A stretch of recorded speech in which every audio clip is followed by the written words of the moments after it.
It was the second day of May, and the rain had not been promised.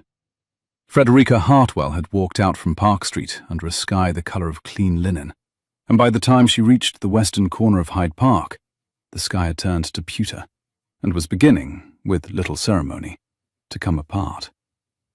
Her own umbrella was at the bottom of the area steps with a snapped rib, crushed under the heel of a stout man getting down from a Bond Street omnibus the morning before. She had Cecily's milliner to reach by 3:30, bonnet ribbons to choose, a dressmaker's bill to settle, and 48 pence in her reticule that needed to last until Friday. She had not, in short, planned to be caught in the rain. By the time she reached the lamppost at the corner of Park Lane, the rain had become the kind that climbs into the seams of a travelling pelisse and finds the slight of the back at once. Her dark, coiled hair clung damp at her temple. Her gloves were ruined. Her boots were already taking water. The wind had turned northerly and was pulling the rain sideways into the doorways. Propped against the iron base of the lamppost, evidently forgotten, stood a tall black silk umbrella. It had a slim malacca handle and a small brass tip, and it had been opened recently. The silk still held the dark sheen of fresh rain, and then set down by someone who, in the dripping hurry of finding a chair, had walked off without it. There was no name on the handle that she could see. There was no servant beside it. There was, for the length of 3 breaths, no one in the immediate world but Frederica, and the rain, and the umbrella.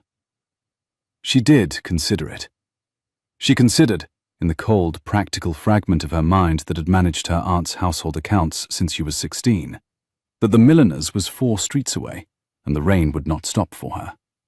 She considered that whoever had left a perfectly good umbrella in a public street had not been thinking kindly of his own possessions. She would return it the moment she discovered who he was, with apologies and the cost of a hired chair if necessary.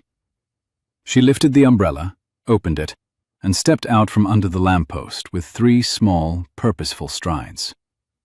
She had taken 3 more strides when a voice said, very civilly, somewhere behind her left shoulder, "Madam, I am extremely sorry to inconvenience you, but I believe you have stolen my umbrella."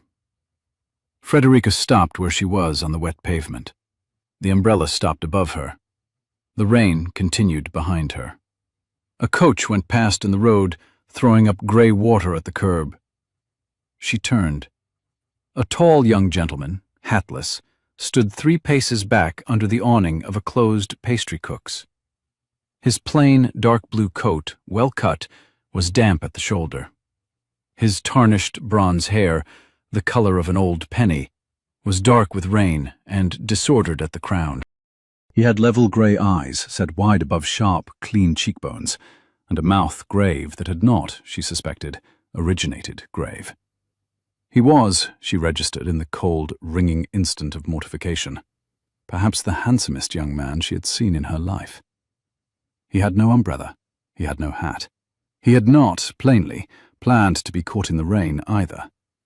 He had also been waiting under the awning for, perhaps, a minute, while a small, dark-haired person in a damp, grey travelling pelisse stole his umbrella from the lamppost not 8 feet away, and then walked off with it. "Oh," said Frederica. She said it once. The word had a small, dignified shape in her mouth, and did not sound at all the way she felt. "Oh," she said again. He inclined his head, a courteous half-bow, correct in the rain, and waited. She stepped back to him at once, closed the umbrella as neatly as she could manage with cold fingers, and held it out across the pavement to him with both gloved hands. "Sir, I beg your pardon. I had no idea. There was no one near it, and the rain... I have no excuse. I should not have. I am extremely sorry." He looked at her. He looked at the umbrella. He did not take it. "Madam," he said, in a voice that was lower and quieter than the rain, "you are extremely wet. I have 2 streets to walk.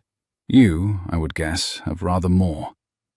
I would be a remarkably ungentlemanly creature if I took it back." "You are already extremely wet yourself." "I am at present moderately wet. I am about to be sensibly wet. I shall recover." His mouth pulled a fraction at the corner, perfectly straight again before it was quite a smile. Whereas you, madam, are going to ruin a very respectable bonnet. It is not a respectable bonnet. It is a practical bonnet. That is far worse, he said gravely. Practicality should always be kept dry. Frederica was not, by nature, a person who blushed at strangers in the street. 13 years as a country attorney's eldest daughter, and 13 more as an aunt's unsalaried companion, had given her a face that did not betray her in front of milliners or hackney drivers. The colour now climbing into her cheeks, she registered with distant astonishment, as if it had nothing to do with her. "Sir," she said, "I would be very glad to walk you to your door under the umbrella. It is the smallest reparation I can—" "Madam," he said, "if I walk under that umbrella with you for 2 streets, you will be obliged to walk back alone in this rain afterwards. Take it. Use it. I shall consider myself reimbursed by the reflection that I have done one useful thing this afternoon." She tried to give it back to him the 3rd time. He took 2 steps back into the worst of the rain and put his hands carefully behind him. The rain ran down the side of his face. He was looking at her quite steadily. "You are being absurd," said Frederica, who in the whole of her life had never said that to a strange gentleman in the street. "I am being," he said, "approximately as absurd as the situation requires." A hackney chair came rattling along the curb with its dripping bearers. He turned, raised a hand, and stopped it. "Where, madam?" "Conduit Street, sir, but—" "Conduit Street," he said pleasantly to the head-bearer. "Carefully, if you please." He turned back to Frederica and offered his hand to help her in. She did not take it. She handed him the umbrella instead. He took it this time, because she had crossed her arms over her ruined gloves and given him a stern look that, when she heard it described later by Cecily Mainwaring, she did not entirely recognize. "Sir," she said, halfway into the chair, "I shall return this to you. I should be very obliged if you would give me a direction." He considered her for a moment in the rain. "Forster," he said. "Number 23, Grosvenor Square." "Mr. Forster, I am extremely sorry to have stolen your umbrella." "Madam," he said, opening it again over her at the door of the chair as the bearers lifted. "If every theft were committed with this much remorse, the magistrates of this country would have very little to do." He pressed the umbrella into her hand and closed the door of the chair. The chair was lifted. The bearers swung into the rain. Through the rain-streaked window, Frederica saw a tall, hatless figure cross the curb toward Park Lane, with his coat collar turned up, walking unhurried, as if rain were a small problem he had agreed to. He did not look back. Conduit Street to Park Street was a long, wet, mortified ride. By the time she reached the milliner's, late, dripping, holding a black silk umbrella that did not belong to her, Frederica had decided 2 things. First, she would not, under any circumstances, tell Cecily Mainwaring. Second, she would return the umbrella the next afternoon, in dry weather, with a properly written note of apology, and forget the entire matter at once. She did not, of course, achieve either resolution. By the time she was sitting in the milliner's back parlour, with her dripping pelisse on a hook and her cold fingers around a cup of tea, Cecily Mainwaring had already extracted half the story by the simple device of staring at the closed umbrella by the door. Cecily was 19, and freshly out and entirely too clever to be in her first season. She had her mother's quick, dark eyes and her father's wide, warm laugh, and had spent 3 months doing precisely what her mother wished while making, almost imperceptibly, gentle satire of all of it. "Whose umbrella?" said Cecily. "Have you stolen, Freddie?"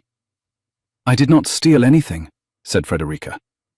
"I borrowed it from a lamp-post." "Borrowed it from a lamp-post," repeated Cecily delightedly. "Borrowed it from a lamp-post. Freddie, tell me everything." "There is nothing to tell. He was extremely civil. I shall return it tomorrow." He. A gentleman. A gentleman who has given a Conduit Street stranger his only umbrella in a downpour. It is perfectly possible, said Frederica, who was rapidly losing ground, that he had a second umbrella at home. Freddie, what was he like? Frederica considered the rim of her teacup. She considered the kind firelight in the milliner's grate.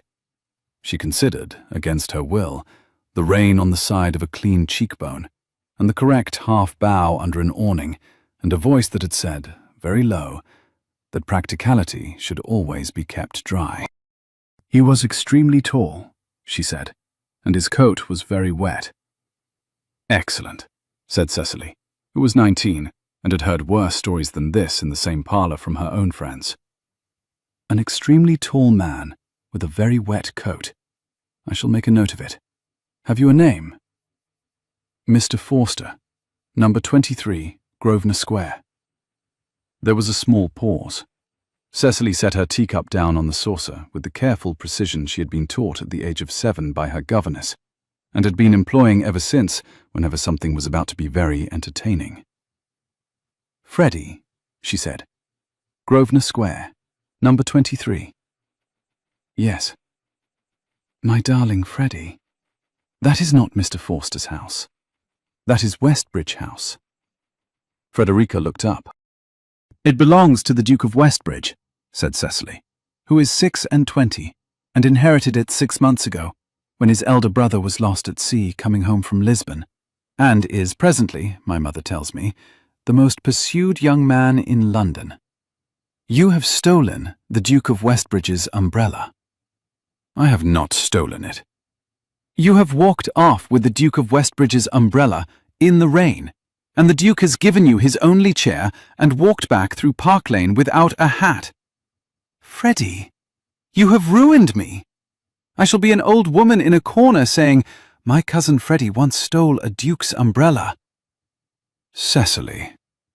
Do not Cecily me. I have not laughed properly in 3 weeks. May I come with you tomorrow to return it? You may not. I shall sit in the chair across the street. I shall pretend to read. You shall do no such thing. I shall return it alone. With a perfectly civil note. He will return it to a footman. He will not see me. The matter will be ended. Cecily was watching her with the bright, unembarrassed interest of a young woman who had been bored for 2 months. Freddie, she said, I have known you since I was 12. I have not, in those 7 years, ever seen you blush at a milliner's tea-tray. Frederica did not answer this, because she did not have an answer. She drank her tea. She chose Cecily's bonnet ribbons, a soft moss green and a paler primrose. She settled with the milliner. She walked Cecily home through the streets, which had stopped raining and were now bright and clean and full of light puddles, under the Duke of Westbridge's umbrella with the brass tip catching the late afternoon sun. She did not, of course, sleep particularly well. She left the Park Street house at 3 the next afternoon under the same umbrella, now perfectly dry and reverently folded, with a note in her reticule that she had written 4 times over.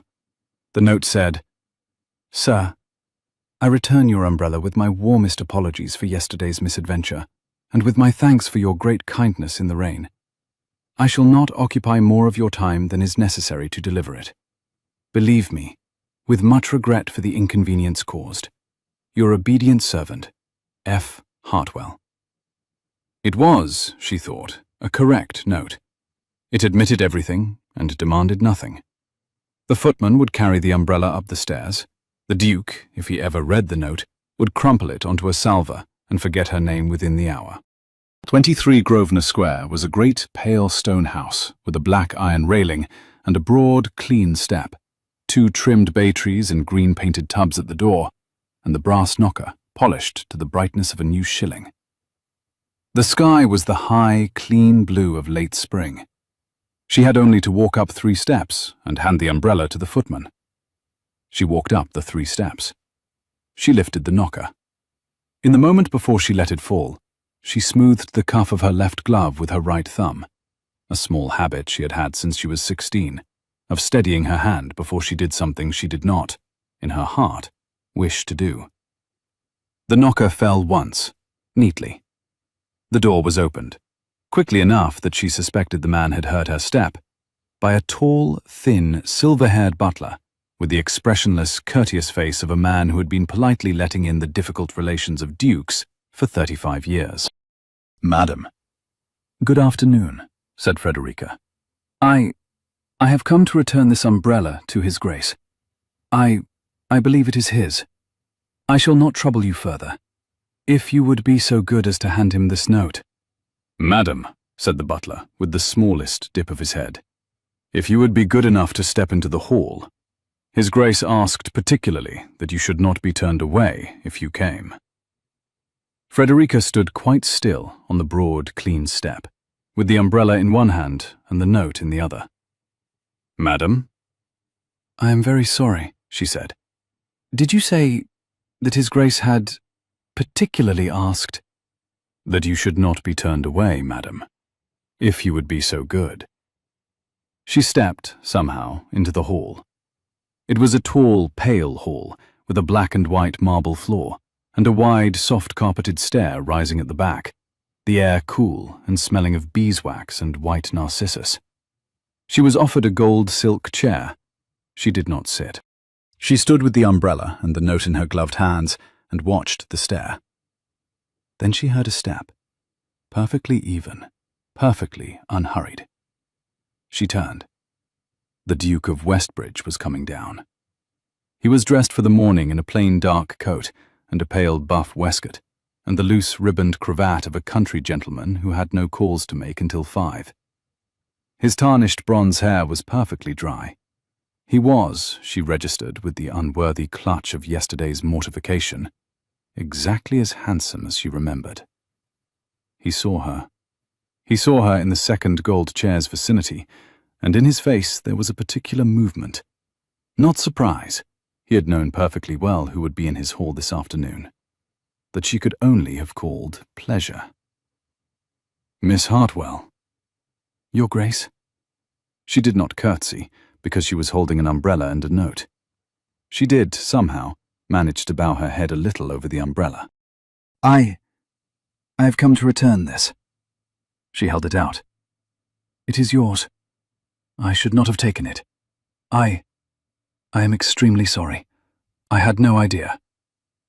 He reached out and took the umbrella from her, courteously, with both hands, as if it were an offering, and set it gently against the side of the table beside the bowl of narcissus.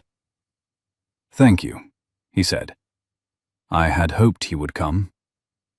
"Your Grace, I did not know yesterday that you were that I was a duke. That you were not Mr. Forster." "I am Mr. Forster," he said gravely. "It is also a thing I am. It is only that I am one or two further things in addition." She looked at him in the cool light of the hall and did not know what to do with her face. "You gave me a false name," she said. "I gave you a true name. I gave you the smallest of my names. There was a chair waiting. I should otherwise have stood in the road being announced to you in a downpour. Miss Hartwell, would you step into the morning room? It is too cold a place to apologize in. There is a fire." There was no possible refusal she could have made that would not have been ruder than walking out of the house. She stepped into the morning room. The morning room had 3 tall sash windows, a low fire, and 2 wing chairs by the grate. There was a writing desk with a half-finished letter in a clean, upright hand. There were no women's things in the room at all. He stood with his back to the fire until she had chosen a chair. He sat only after she did. He had beautiful, unshowy manners, of the kind that come from a long, quiet lifetime of them. "Miss Hartwell." "Your Grace?" "May I ask you one perfectly impertinent question?" She inclined her head. "How long," he said, "did you spend writing that note?" She felt the color come back into her cheeks. She looked at the note, still in her gloved hand, and laid it on the table between them, with as much dignity as she could manage. 4 times, she said. I had thought it was at least 3. The 4th is the perfectly straight one. Your Grace. Miss Hartwell, I shall not tease you. May I tell you why I asked Burroughs to admit you, against every house custom I have inherited? If you wish. Because it occurred to me, he said, between the lamppost and the corner of Brook Street, that I had given my umbrella to a stranger, and that I had not the slightest right to expect to see her again. And then it occurred to me, between Brook Street and Grosvenor Square, that I should rather like to. There was a particular silence. Your Grace, she said, in a voice she did not entirely recognize. I do not think that is quite a proper thing to say to me. I am aware, he said quietly. I did not, in fact, plan to say it. I had planned to ask you politely after your aunt and offer you a cup of tea. The morning would then have gone, I believe, as you intended. Forgive me. It is the first morning in 6 months in which I have spoken without the assistance of 3 counselors and an attorney. She looked at him then. In the clean light of the morning room, he was not the perfectly mannered, handsome young gentleman of the rain.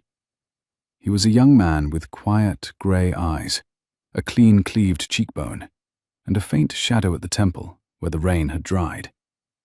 He looked, she thought, with a sudden clutch under the breastbone, extremely tired. Your Grace, I am Miss Frederica Hartwell, niece of Mrs. Olivia Hartwell of Hartwell Cottage, Wiltshire. We are guests of Lady Mannering at Park Street. Her daughter Cecily is having her first season, and I have come up with my aunt to help chaperone her. I am 27 years old. I have no fortune. I have no acquaintance in London beyond Park Street. I am not, Your Grace, the kind of young woman who is admitted to morning rooms in Grosvenor Square. I do not see, he said gravely, why the kind of young woman who is admitted to a morning room in Grosvenor Square is to be defined by any rule but mine. Your Grace, Miss Hartwell, I should very much like to call on your aunt and Lady Mannering at Park Street. Will you tell me at what hour I may, without scandalizing any of you, present myself? She considered him for a long moment. He sat extremely still and let her consider him. My aunt, she said at last, is at home tomorrow afternoon, from 3 until 5, Lady Mainwaring at all hours she pleases. I cannot speak for them. I can only tell you the form of the matter. That is what I asked for, he said. Thank you. She stood. He stood. They walked back into the hall together. Burroughs, the silver-haired butler, stood at the door as if he had not moved since she came in. Burroughs, said the Duke. Miss Hartwell's chair, if you please. Your Grace, there is no chair. I walked. He looked at her in the cool light of the hall. Then, he said, I shall walk you to Park Street. You shall do nothing of the sort. I shall, at least, see you to the corner of the square. Your Grace, Miss Hartwell, there has been quite enough adventure in this conversation. Allow me one perfectly ordinary kindness. I shall not walk further than the curb of Brook Street. You may put me back into my house at that point with a clear conscience. She stood for a moment in the cool, pale hall. Very well, she said. To the curb of Brook Street. To the curb of Brook Street. He took up a tall beaver hat from the side table, not the same hatlessness of yesterday, and set it on his head, and offered her his arm. She, after a small steadying breath she did not intend to be visible, put her gloved hand on the inside of his sleeve. They walked out of Westbridge House together into the bright, clean afternoon. He did not, she registered, attempt to make conversation. He walked her at the correct distance for a young woman and a stranger, and he spoke once only, to ask whether she would prefer to cross the square through the gravel walk or to go round on the pavement. She said the pavement. He said yes. At the curb of Brook Street, he stopped, lifted his hat, bowed. Miss Hartwell. Your Grace. I shall call upon your aunt tomorrow at 3. Your Grace, I am not at all certain it would be Miss Hartwell. I shall call upon your aunt. If she is not at home to me, I shall, of course, accept that. If she is at home, I should be grateful to take tea. I shall bring my own umbrella. Your Grace, 3, he said. Park Street. He lifted his hat once more, gravely. He turned. He walked back across the corner of the square to his own door. He did not look back at her. Frederica walked the rest of the way back to Park Street very slowly. Her aunt would, she thought, almost certainly have one of her headaches by morning. Cecily was in the drawing-room window when she came in.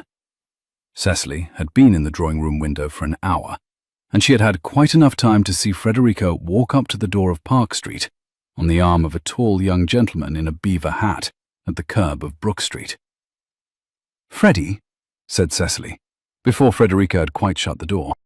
"Cecily, I've done a perfectly ordinary errand. I returned an umbrella." "You walked back from Grosvenor Square," said Cecily, "with the Duke of Westbridge."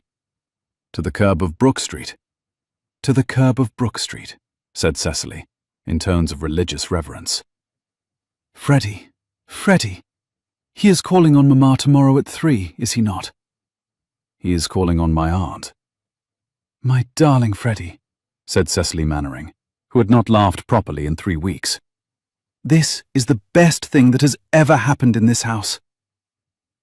At 3 the next afternoon, a tall, plain, dark blue carriage pulled up at Park Street, and the Duke stepped down with a slim, white-papered parcel and a perfectly respectable umbrella.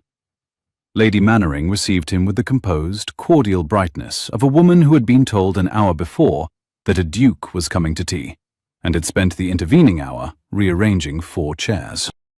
Mrs. Hartwell received him with the cool composure of a country attorney's widow who had been to London once before, in 1808, on her wedding journey, and was determined not to be put out of countenance by anyone. Frederica received him with a steady hand and a cool cheek, in the dove-grey morning gown that was the best she owned, her dark hair coiled at the nape under a small, simple lace cap. "Your Grace," said Lady Mainwaring, "may I present my cousin, Mrs. Hartwell of Wiltshire, and her niece, Miss Hartwell. They are with me for the season." "Mrs. Hartwell, Miss Hartwell."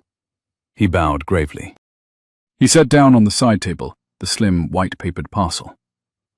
"Lady Mannering, I am extremely obliged for the kindness of receiving me at such short notice. I have come, I confess, on a small errand of restoration." "Of restoration?"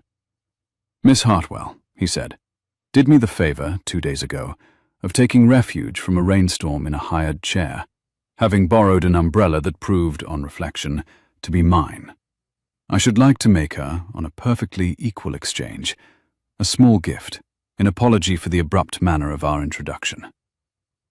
He set the slim parcel before Frederica, courteously and unhurriedly. "Miss Hartwell, with my hopes that you will pardon a stranger his impudence in pursuing the matter." The parcel proved, when she opened it in front of the watching room with cold, steady fingers, to be a small, handsome, black silk umbrella with a slim malacca handle. The brass tip was perfectly polished. The silk was new. It was not the same umbrella. It was, she registered with a sharp, small jolt of pleasure she did not allow on her face, exactly the same kind of umbrella. He had walked into a shop in St. James's that morning and bought her one of her own. "Your Grace," she said, in the steadiest voice she could manage, "I am extremely obliged." "Thank you, Miss Hartwell." The conversation that followed was correct. He spoke to Lady Mannering of the season. He spoke to Mrs. Hartwell of Wiltshire. He had an estate not 8 miles from Hartwell Cottage, which neither had known. He spoke to Cecily, who came in at the second cup of tea, and made her laugh once. He spoke to Frederica very little, and looked at her, when he did, with the same quiet steadiness he had used at Westbridge House. He stayed 40 minutes. He stood, bowed, took his leave, and invited all 4 Park Street ladies to the Westbridge box at the Italian Opera the following Wednesday. Lady Mannering accepted before Frederica's aunt could. When the door of Park Street had closed behind him, and the carriage had pulled away from the curb, Lady Mannering sat down very suddenly in her own chair. "Olivia," she said to Mrs. Hartwell, "do you know what has just happened in my drawing room?" "Margaret," said Mrs. Hartwell, "I have a strong suspicion that I do. He is going to walk into the box on Wednesday and seat your niece next to him." "I am not aware," said Mrs. Hartwell, "that my niece has in any way encouraged him." "Olivia, he has paid the call on us. He has brought her an umbrella. He has invited us all four to the opera. My dear, he has, perhaps, encouraged himself." Frederica sat in the corner of the drawing room, with the new black silk umbrella across her lap and her gloved hands clasped over the slim handle, and watched the late afternoon light move on the carpet at her feet. She did not, in that moment, say anything at all. Cecily Mannering, sitting opposite her, was smiling gently at the carpet. The following Wednesday, in the Westbridge box at the King's Theatre in the Haymarket, Frederica Hartwell met Lady Maria Carrington. The Duke had been correct. He had sent his carriage at 7:30, received the four ladies in the box, taken the chair at Cecily's right. Twice he had leaned across Cecily to speak directly to Frederica, once to ask whether she could see, once to draw her attention to the second tenor. But he had paid her no more attention than courtesy required. It was during the first interval that the door of the box opened behind them, and a woman's voice said, with the warm, cordial brightness of an old acquaintance, "Westbridge?" The Duke stood at once and turned. Frederica turned with him.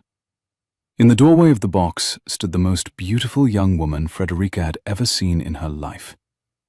She was tall and slender and creamily fair, her hair the color of new honey, dressed high with 3 small pearl combs. She was in pale gold satin, cut to the very edge of correctness, and trimmed with white silk at the shoulder, a string of perfect pearls at her throat, and a seed pearl bracelet at her left wrist, which her right thumb was at that moment turning a quarter turn. She was, Frederica registered, approximately 26, approximately as beautiful as a fine painting in a private collection, and approximately as cold as the cellar of the same house.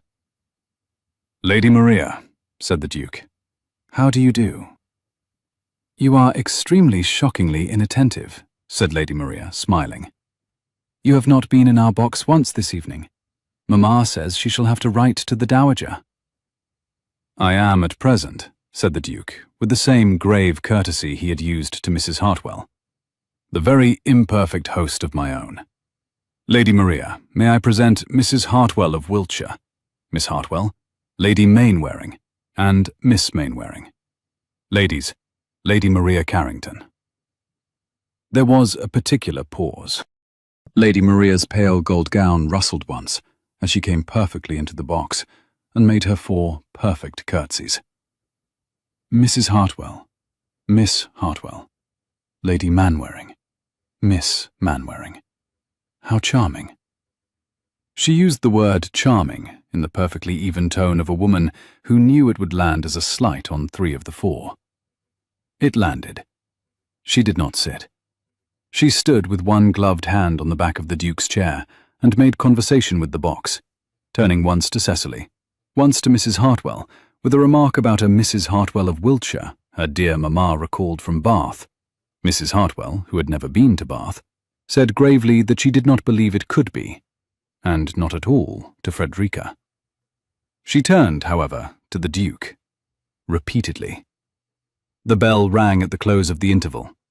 Lady Maria laid her gloved hand very briefly on the Duke's sleeve. "Westbridge, Mamma is sending the carriage round for you on Saturday at 3.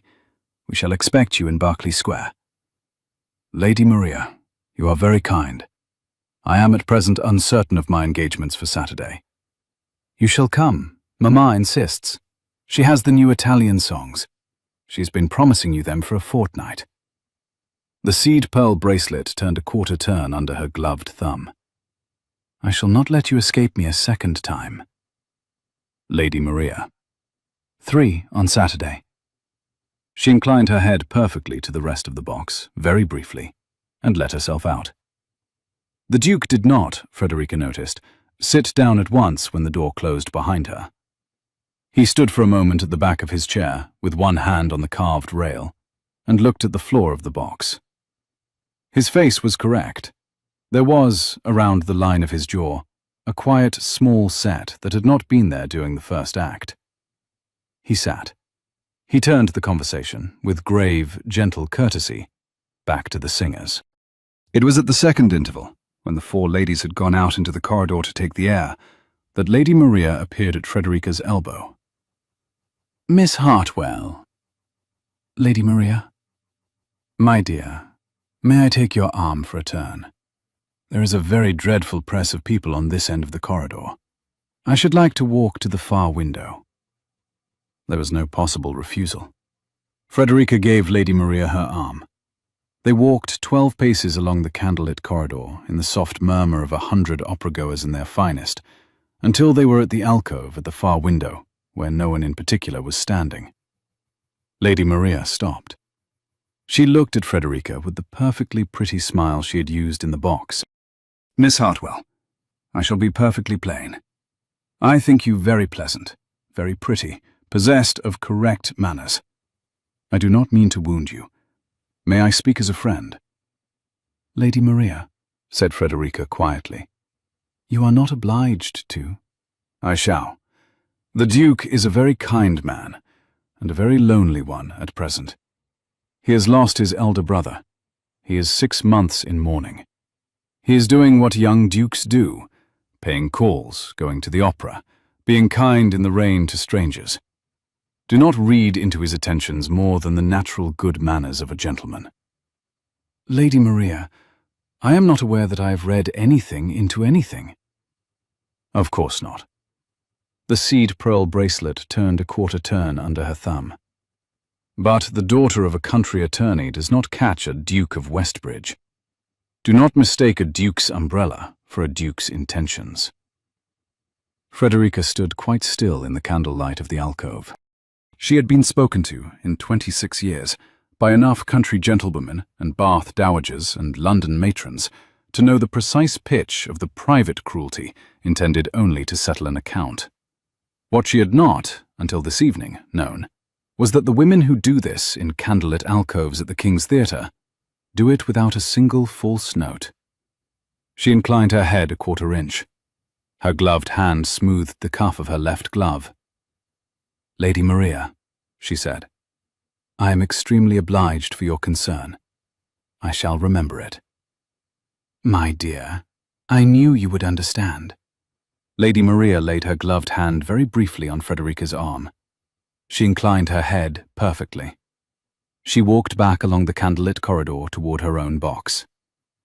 Frederica stood for a moment at the window of the alcove and looked down at the dark, shifting crowd in the foyer below. She walked back to the Westbridge box in time to enter it on her aunt's arm before the bell. She sat through the third act with her hands perfectly folded in her lap. She heard, distantly, the second tenor. She heard, more distantly, Cecily Mainwaring's quiet, small intake of breath at the end of the great aria. She did not look once at the Duke. That night, in the white bedroom at the top of Lady Mainwaring's house, with her dark hair down at her shoulders, and a single candle on the chest by the bed, Frederica sat with her hands clasped in her lap, and looked at the candle for a long time. A woman like Lady Maria Carrington had not, she told herself, troubled to speak to her in an alcove for nothing. The question Lady Maria had been settling was not whether Frederica would marry the Duke. Of course she would not. But whether Frederica was to be permitted to stand in the Duke's view at all. She had her answer, perhaps, since the third stride away from the lamppost in Park Lane.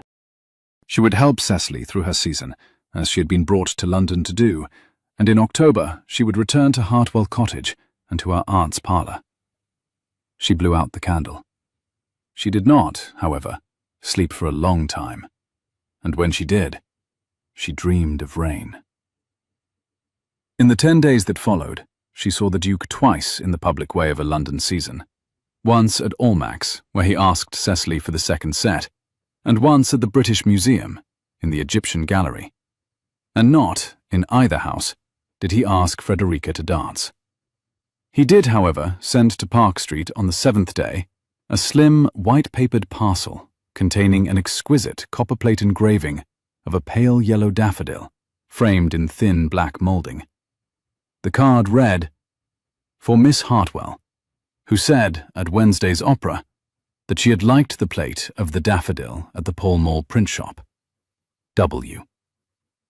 Cecily said only, gently, "Freddie, he listens." Frederica hung it above the writing desk in her bedroom. On the 11th day, he called at Park Street, unannounced, at 2:30 on a Tuesday, and Mrs. Pell, the housekeeper, showed him through to the morning room without finding either Lady Mannering or Mrs. Hartwell at home. Lady Mannering was in Bond Street. Mrs. Hartwell was lying down with a headache. Cecily was at her music master's in Hanover Square. Frederica was in the back library, the one Cecily called the cold library because nobody had lit a fire in it for 3 weeks, cataloguing a small donation of books for the parish poor school the Mannerings supported in Hampshire. There were perhaps 80 books on a long oak table, in 3 uneven piles, and she had an ink-stained list in her left hand and a quill in her right. Mrs. Pell came to the door of the cold library with a small, flustered, respectful face. "Miss Hartwell. His Grace, the Duke of Westbridge." "Mrs. Pell, Lady Mannering is not at home. Mrs. Hartwell is not. I cannot." "Miss Hartwell, His Grace did say he had brought a book back to Miss Cecily and would not wait, and I've put him in the morning room." There was no possible course but to receive him. She set down her quill. She smoothed the cuff of her left glove. She walked into the morning room. He was standing at the chimney-piece with his hat under his arm and a slim, leather-bound book in his hand. He had on the same plain dark blue coat. He looked, in the cool afternoon light of the morning room, considerably more rested than he had at Westbridge House. "Miss Hartwell." "Your Grace." "I am extremely sorry to descend on you. I had thought Lady Mannering would be at home. I brought Miss Mannering a book she asked for last Wednesday at the opera. I had not been able to find it that evening, and perhaps I should leave it with you." "Of course." He set the book on the table, a slim volume of Cooper's poems, of which Cecily had said, on Wednesday evening, that she had never read any. He did not, however, turn at once to leave. "Miss Hartwell, may I trespass on you for a moment?" "Your Grace, I am very much occupied in the back library at present. I am cataloguing a parish gift of books. I should be—" "Then," he said, with the quietest small movement of mouth she had seen on him, "may I trespass on you in the back library?" There was no possible refusal. She led him through to the cold library and to the long oak table with the 3 uneven piles. He looked at the table for a long moment. "Miss Hartwell, you are giving these to a parish school?" "To Sir Henry's parish school at Mannering. There is a small library for the older children. I am setting aside the ones that may be of use to a child of 9 or 10. "May I help?" She looked at him. "Your Grace." "Miss Hartwell, I have spent every afternoon for the past 3 weeks listening to attorneys explain to me, in tones of immense patience, the inheritance tax. I should be extremely grateful for an afternoon spent sorting books for a parish school." She did not, in the end, know how to refuse him. He took off his coat and laid it over a chair. In white shirt sleeves and a plain black silk waistcoat, cuffs turned back over strong, clean forearms, he was, in the grey afternoon light of an unlit library, a different man. A younger son in a hunting family, who had carried barrels and ridden young horses, and had not been allowed to be either of those things for 6 months of mourning. He sat down at the long oak table opposite her. He took up the ink-stained list. "What are your criteria, Miss Hartwell?" "Sentences of no more than 4 lines. Words of no more than 3 syllables. Illustrations are very welcome. Death and despair are not. Sermons are not." She paused. "Bunyan, in fact, is not." Bunyan is not. The vicar's wife at Mainwaring, said Frederica gravely, has explained to Lady Mainwaring that the children at the parish school are already sufficiently terrified of damnation. That is a great relief to me, he said. I have never been able to read more than 4 pages of Bunyan without taking a small nap. She did not, in the startled instant before she could prevent it, manage to suppress her laugh. It came out as a soft, small breath through the nose. He did not look up from the book he was opening. Miss Hartwell, he said, may I confide in you that I have always thought Pilgrim's Progress was best read on the same afternoon as one was bled. She did laugh then. She did not quite manage to stop it. The little ringing sound of her own laugh in the cold library shocked her. She set down her quill and pressed her gloved fingertips briefly against her mouth. Your Grace, forgive me. I shall not blaspheme any further against the Church Fathers in your hearing. What pile shall I begin on? They sat opposite each other at the long oak table for an hour and 20 minutes. For the first 10 minutes, she watched him with the clinical part of her mind, determined to find him insincere. By the end of the 10 minutes, she had given that part up. He was reading the books with quiet, careful interest, running his thumb down the dog-eared inside corner of a child's primer before he set it on the keep pile. She found herself talking to him as she would have talked to her father.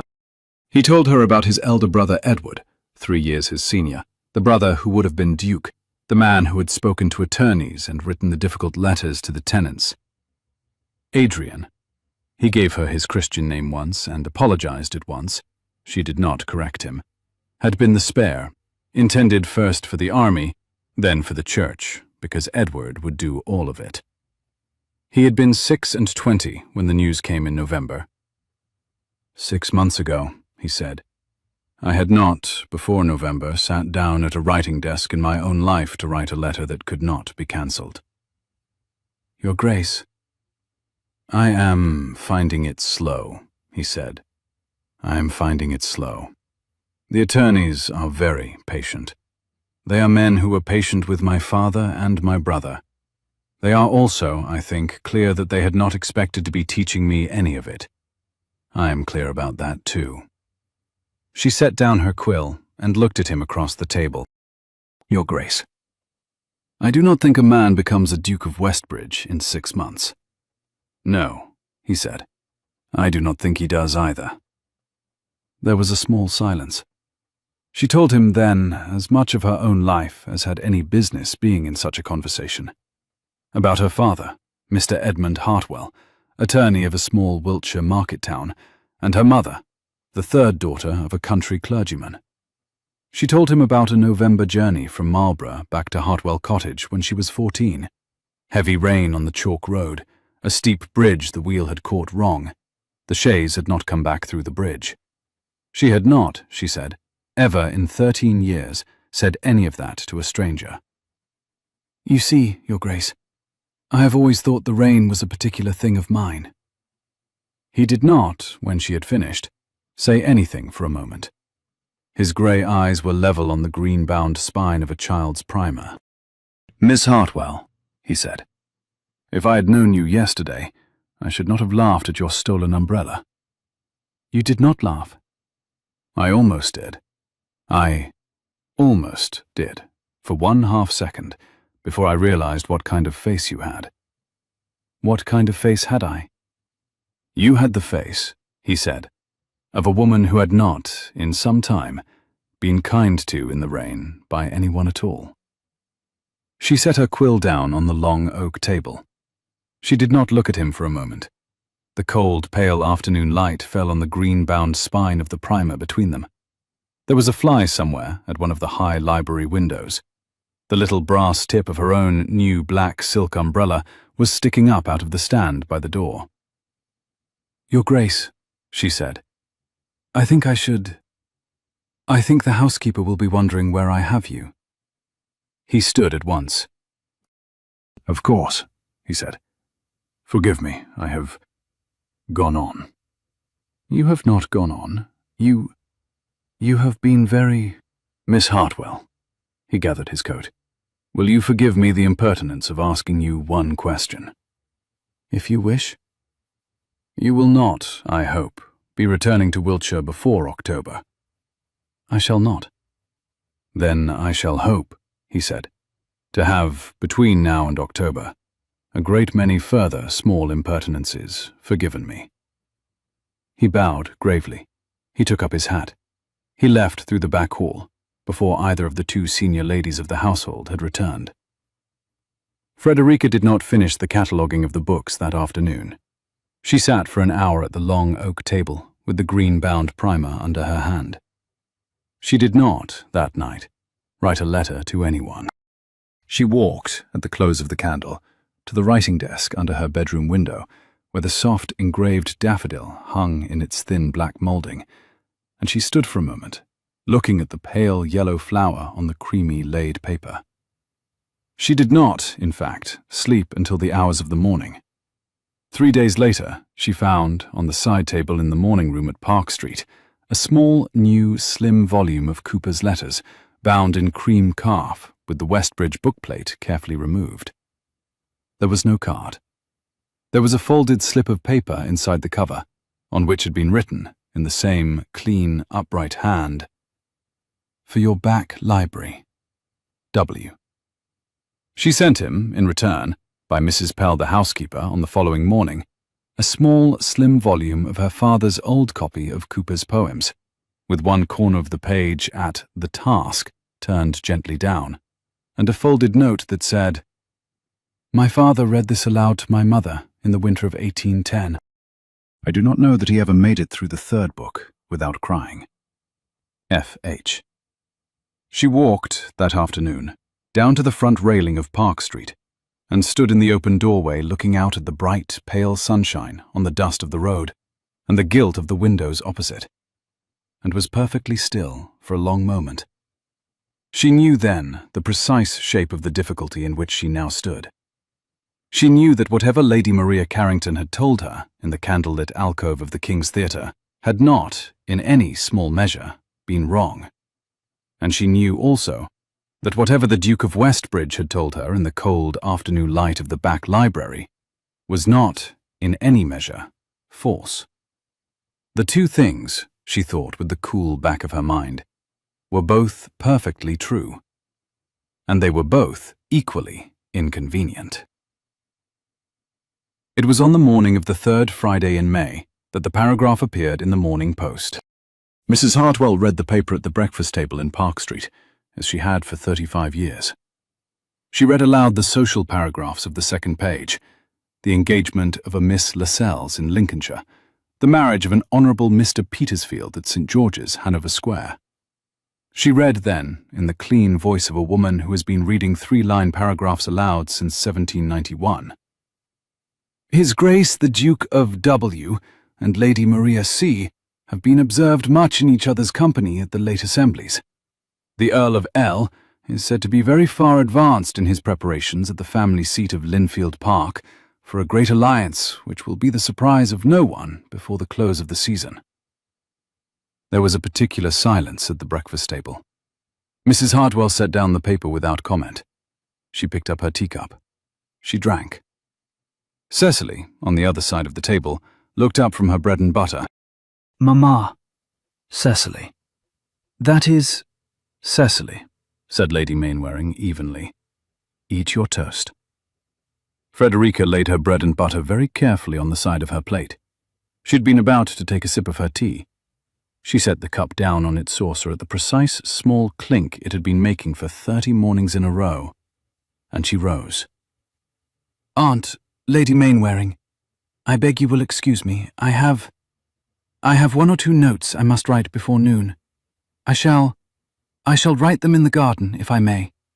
It is a great pity to spend such a morning indoors." "Of course, child," said Mrs. Hartwell, who in 26 years had not once shown her niece a face she had no business showing. Frederica did not look at Cecily. She did not look at Lady Mainwaring. She walked perfectly composedly out of the breakfast room and through the back passage and out of the side door into the narrow walled garden behind Park Street. It was a clear, bright morning. The garden was 30 yards long and 10 wide, with brick walls and a small iron gate at the back. A single fine old pear tree against the south wall, and against that wall, a long, disordered drift of white narcissus that had been the joy of Sir Henry Mannering's gardener for 15 years. Frederica took up the garden scissors from the box by the door and walked steadily down the gravel path to the white narcissus. She was cutting them, with her gloved hands and her steady, steady eyes, when she heard the iron gate at the back of the garden open behind her. She turned. The Duke of Westbridge had walked through the mews and let himself in at the back gate. He had no carriage. He had no hat. He had on the same plain dark blue coat. He had, under his arm, that morning's Morning Post. He shut the iron gate behind him quietly. He did not come down the gravel path at once.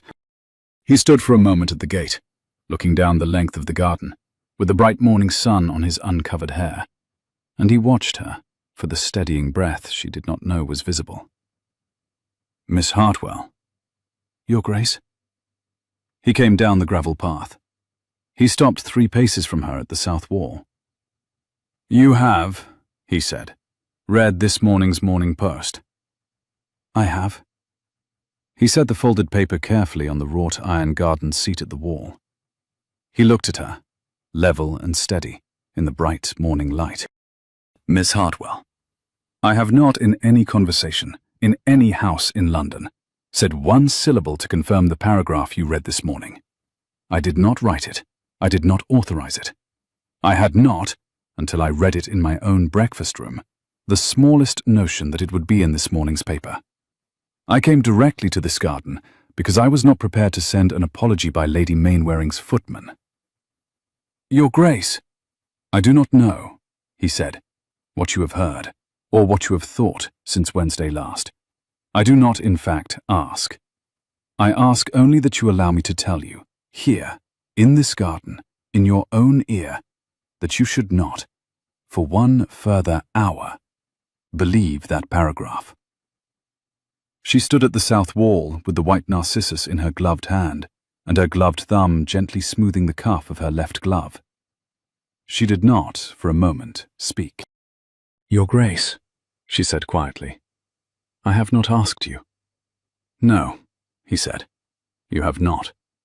I am, in fact, aware. I am asking you to know." There was a particular silence.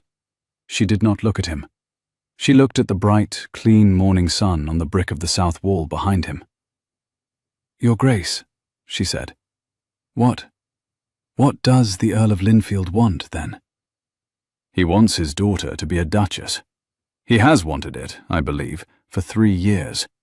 I have been, by his calculation, 3 years overdue." "And what does Lady Maria want?" He considered this for a long moment. "I am not entirely certain," he said. "I am perhaps the wrong man to ask, but, Miss Hartwell, what she does not, I think, want, is what she is at present obliged by her father's calculation to want.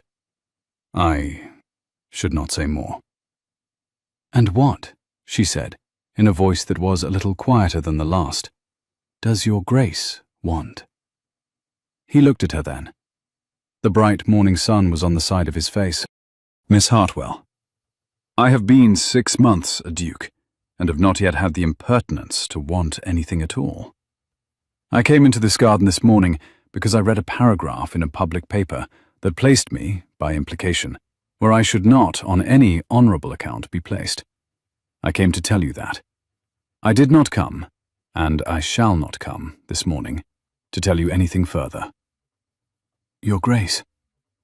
"I shall, however," he said quietly, "ask you for one thing." "What thing?" "That you should let me know, by whatever means is most respectable to you, when, if ever, the day comes that I may, with your permission, ask anything further. Until then I shall pay the morning calls. I shall be at the assemblies. I shall be in the box on Wednesday. I shall not, by any paragraph or private alcove, be where I am not, by your understanding."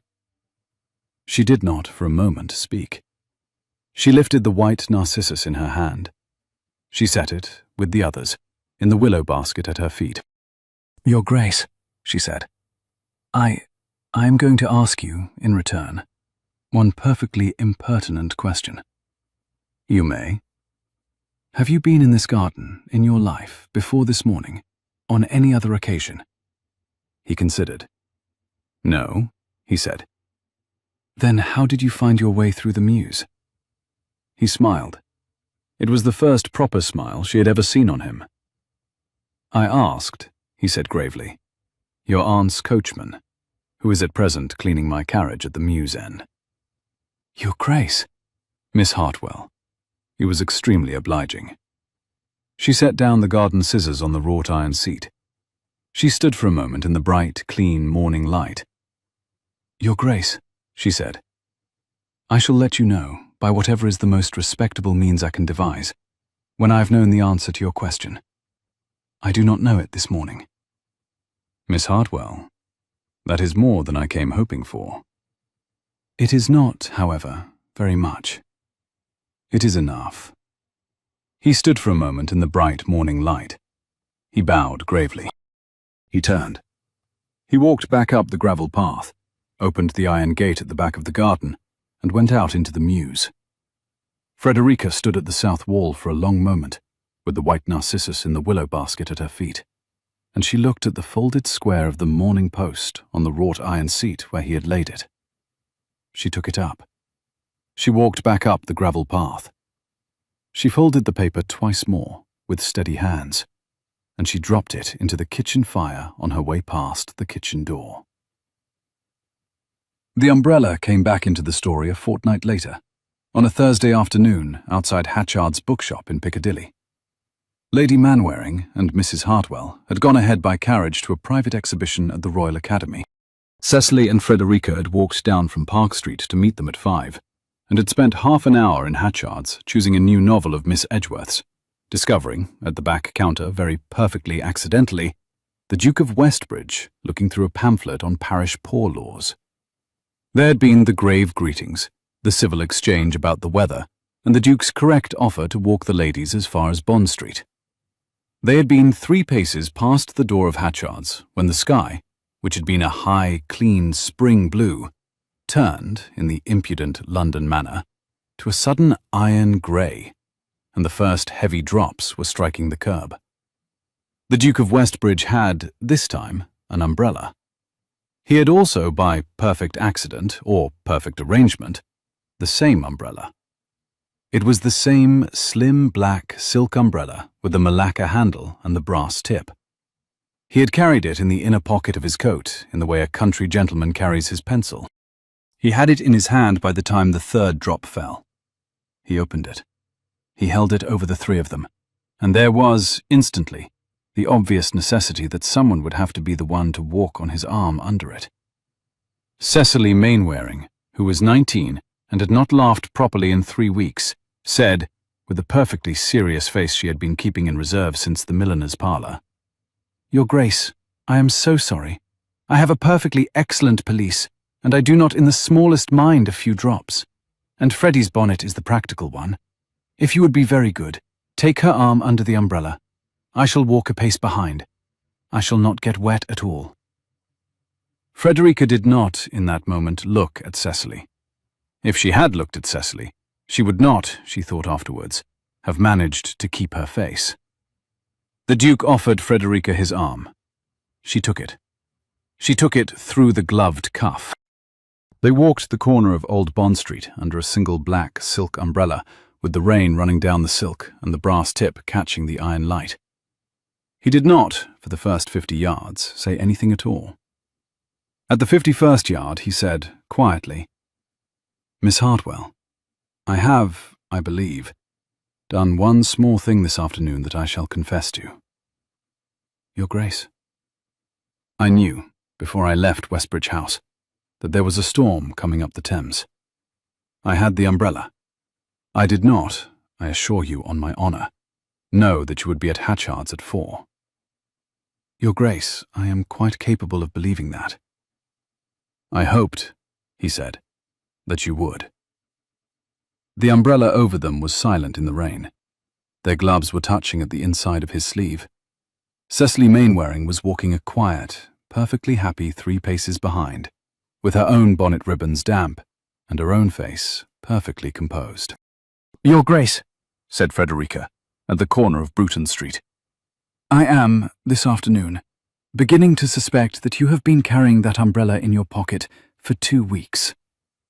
Miss Hartwell, I shall not, on a clear point of honour, deny that. I have, in fact, been carrying it in my pocket for 2 weeks. That is a great many afternoons of clear sky." "Miss Hartwell," he said, "rain in London is a thing one always prepares for, and one is never always wrong." She did laugh then. The little soft laugh did not, this time, shock her at all. She did not, this time, press her gloved fingertips against her mouth.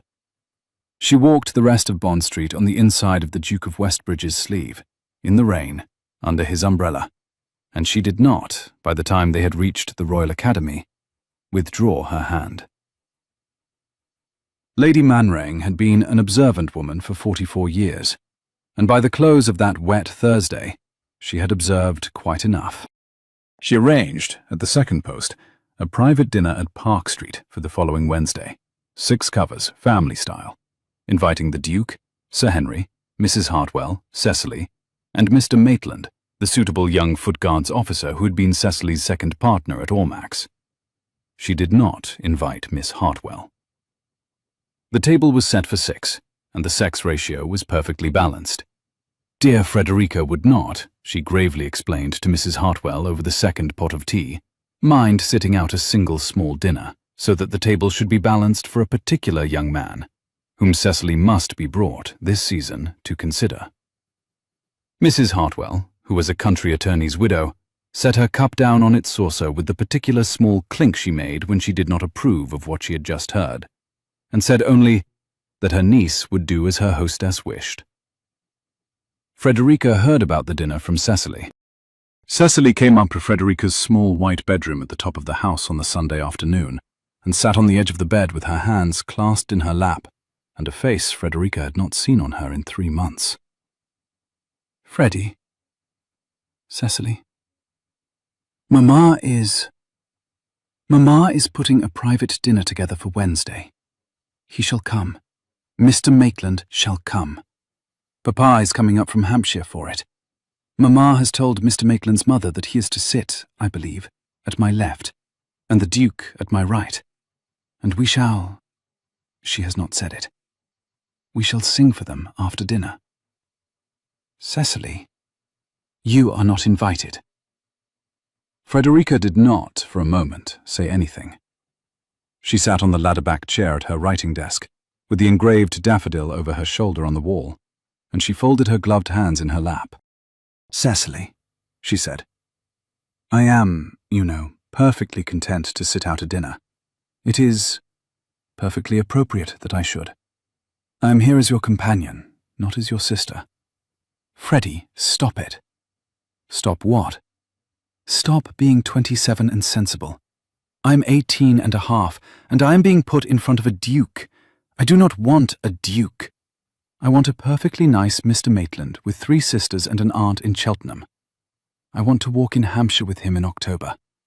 I do not want to sing Voi che sapete for a man who has, in 3 weeks, looked at me exactly twice." "Cecily." "Freddie, tell me what to do." Frederica looked at her young friend in the soft afternoon light. She had watched Cecily being shaped, these 3 months, to a life Cecily herself had understood since the age of 13 was not the life she wanted. She had also been, in the past fortnight, spoken to in a candlelit alcove. She had walked under a duke's umbrella through Bond Street in the rain.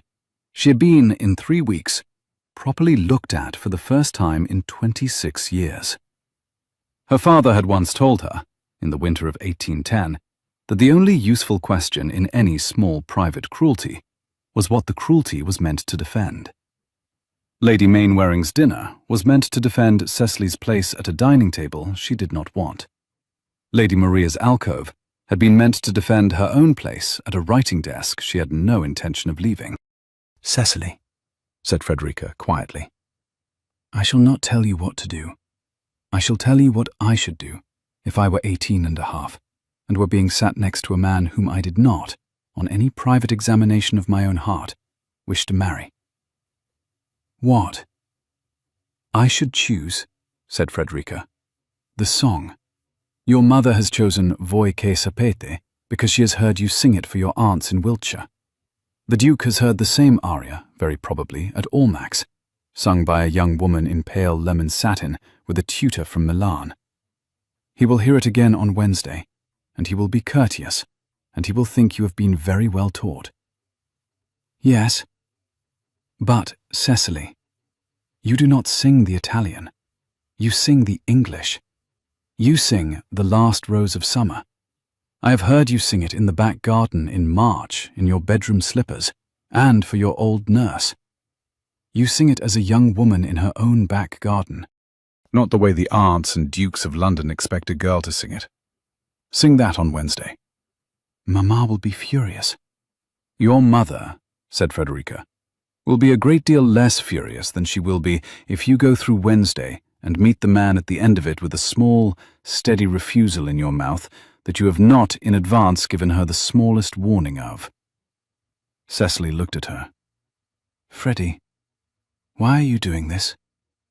"Because," said Frederica, "if a man is to choose you, Cecily, he should be permitted, for once, to choose the part of you that is yours, not the part of you that is your mother's. And if he chooses your mother's part of you, then you shall know that, too, and you shall know it before you stand in front of a clergyman." Cecily Mainwaring sat for a long moment on the edge of the white counterpaned bed. "Mr. Maitland," she said softly, "has heard me sing The Last Rose of Summer once. He was sitting in the corner of our drawing room in March. He had been brought to tea by his mother. He told me afterwards, quietly, that his sister had used to sing it when he was a boy." "Then sing it," said Frederica. "Sing it for both of them on Wednesday." Cecily stood. She crossed the white bedroom. She pressed Frederica's gloved hand once, briefly, very hard. She did not say anything more. She left Frederica sitting on the ladder-back chair under the engraved daffodil. The small private dinner at Park Street on the Wednesday evening was an extremely well-arranged affair. Sir Henry Mannering sat at the head, Lady Mannering at the foot. Cecily was at her father's right, with the Duke at her own right. Mr. Maitland was at her father's left, with Mrs. Hartwell beside him. 6 covers, perfectly balanced. 3 pairs of polished candlesticks down the centre. A low arrangement of late white narcissus and pale yellow primroses in the middle. There was Miss Hartwell, also, at the writing desk in the back library, with the long oak table cleared and a single candle by her hand, cataloguing the last of the parish poor school books for Sir Henry's gardener to take down to Hampshire on the Friday morning. She did not, in fact, mind sitting out the dinner. She had been brought up by an aunt who had taught her that a person who minds sitting out a dinner is a person who has not yet learned to do without the dinner. She had her catalogue list. She had her cup of tea. She had, on the long oak table, a small bowl of white narcissus that Mrs. Pell had set there for her at 7:30 without a word. She heard the soft sounds of the dinner along the back passage. At the fish course, she heard Sir Henry's deep, contented laugh, the laugh of a country gentleman 3 months in Hampshire and glad to be back at his own table. At the meat course, she heard Lady Mannering's hostess voice steering the conversation. The 2 young men contributed in the steady murmur of well-bred men at table, but no single sentence carried. She finished her catalogue list at 9:15. She closed the ledger. She set the quill in the inkstand. She sat for a moment in the candlelight, with her gloved hands folded in her lap, and she listened to the dinner sounds further down the house. Then she rose, and she did the one thing she had told herself she would not on any account do. She walked, in her grey silk evening gown, down the back passage as far as the panelled door that opened on the upper landing of the dining-room stair. She did not open the door. She stood at the door in the warm candlelight and listened. She heard Lady Mannering's voice, and perfectly the right pitch of a hostess pleased with her own arrangement, say, "Cecily, my dear, will you sing for us before we go in?" She heard the soft scrape of Cecily's chair. She heard the particular silence of a drawing room that has just been told a young woman shall sing. She heard the clear sound of Cecily walking to the open square pianoforte by the front window. She heard the soft chord of the introduction. She did not, then, hear the Italian. She heard, clear and very simple and very steady, the opening line of "The Last Rose of Summer" in Cecily Mannering's own perfectly trained but un-Italianate young voice. "'Tis the last rose of summer, left blooming alone. All her lovely companions are faded and gone." Frederica stood quite still in the warm candlelight of the back passage, with one gloved hand against the panelled door. She listened. She listened to all 8 stanzas of the song, in the quiet, steady voice of a young woman in her own back garden in March. She listened, in the particular silence of the drawing-room beyond, to the last fading chord. She listened to the particular silence after the chord. She heard then the Duke of Westbridge's voice, quieter than she had ever heard it before, say gently, "Miss Mannering, that is a song my mother used to sing." She heard the soft scrape of Cecily standing from the pianoforte stool. She heard, at the very end of the particular silence, Mr. Maitland's voice, clear, young, not at all polished, perfectly direct.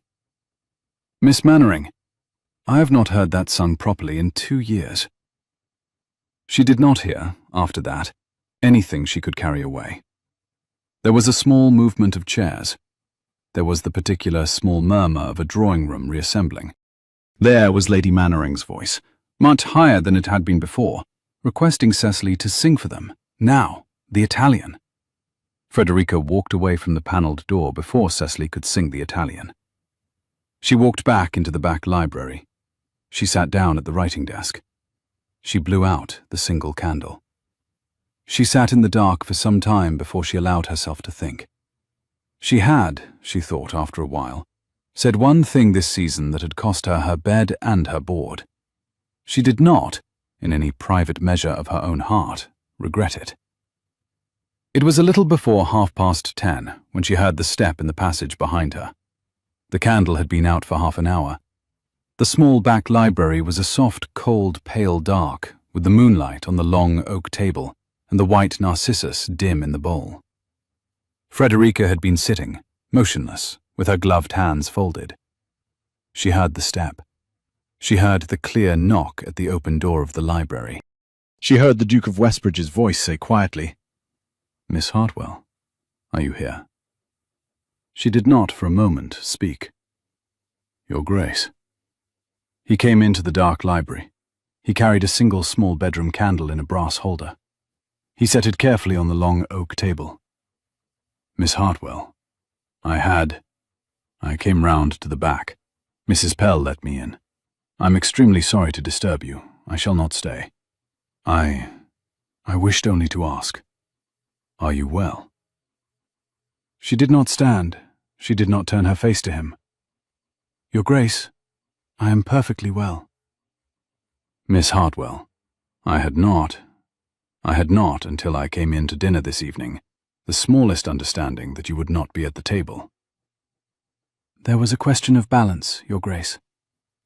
"There was a question," he said quietly, "of which I should have demanded a perfectly straight answer at the door, before I sat down." She did, at that, turn her face to him. "Your Grace, Miss Hartwell, I have, in the past 6 weeks, sat at perhaps 18 dining tables in London, at which I have been the gentleman of highest precedence. I have sat with my hands in my lap and my mouth shut, and eaten what was set before me. I shall not, henceforth, sit at a table in which the question of balance has been resolved by the absence of the one person at whose face I had hoped to look." She did not, for a moment, say anything. "Your Grace." "Miss Hartwell, I shall make Lady Mannering no scene. I shall thank her at the door in perfectly civil terms. I shall not return to Park Street for any further small private dinner this season, however the table is balanced or unbalanced. I have come, however, by the back, to say to you the one thing I should have said to you in the library 3 weeks ago, when I sorted your parish books with you. Your Grace, Miss Hartwell. I had no business saying it then. I have, in fact, no business saying it tonight. I shall, however, by your earlier permission in the garden, say it now, because I shall not be able to say it tomorrow, or the morning after, in any morning room or any opera box, or any clean, dry afternoon in Bond Street. He sat down opposite her at the long oak table. He looked at her in the soft, cold light of the single candle. Miss Hartwell, he said, I should like, with your permission, to ask your aunt for the privilege of paying you a more particular kind of address than is, at present, between us. She did not, in the soft, cold candlelight, say anything for a long moment. Your Grace, she said, I am... Miss Hartwell, I am asking. I am not asking for an answer this evening. I am asking, only, for the right to ask, this season, a question. She looked at him in the steady candlelight. She had not, in the ringing back of her mind, allowed herself to expect to hear it. She had, through 3 Wednesdays and a Saturday and 1 wet afternoon under the umbrella in Bond Street, told herself, very calmly, that whatever passed between them was perfectly contained inside his good-humored manners and her own civil reserve. She had, she realized in the cold candlelight, been lying to herself for 3 Wednesdays. She set her gloved hand on the long oak table. Your Grace, she said quietly, I shall give you the right to ask. I shall not give you, this evening, the answer. Miss Hartwell, that is more than I came hoping for. It is not, however, very much. It is enough.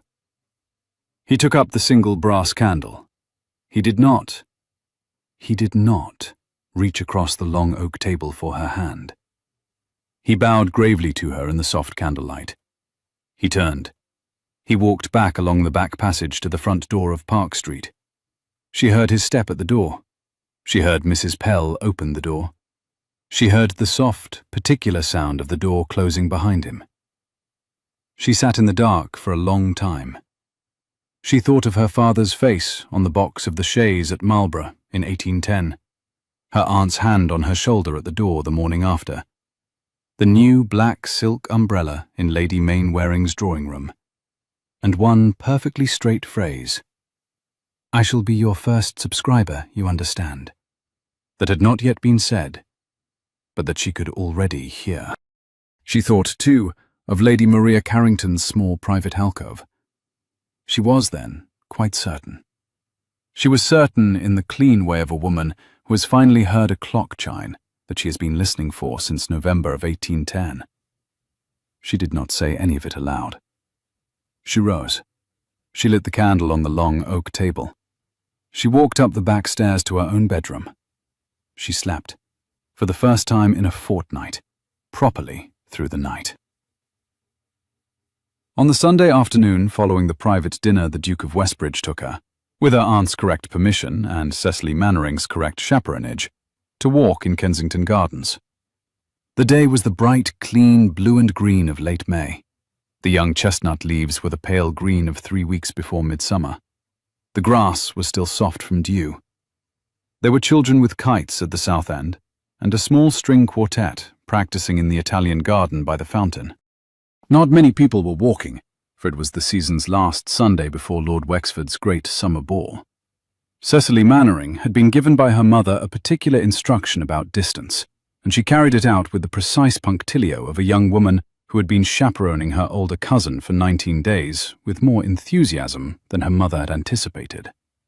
She walked 11 paces behind, gloved hands folded at the front of her primrose pelisse, and did not, in any of the 80 minutes they walked, once look up at them.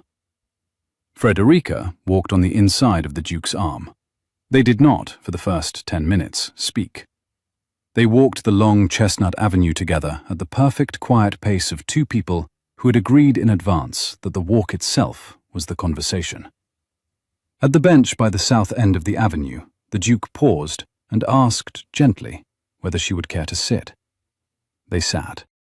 Cecily Mannering sat, perfectly correctly, on a small further bench 8 yards away, took out a small book of Miss Edgeworth's, and pretended to read. The Duke of Westbridge sat with his hands clasped between his knees and his level grey eyes on the gravel at his feet for a small moment, and then he turned his face to her. "Miss Hartwell." "Your Grace?" "I have not, in any small, precise way, asked you what kind of life you should choose, if you were free to choose it." She looked at him in the bright, clean sun. "Your Grace, I have not been asked that by anyone in 27 years. "Then I am asking it."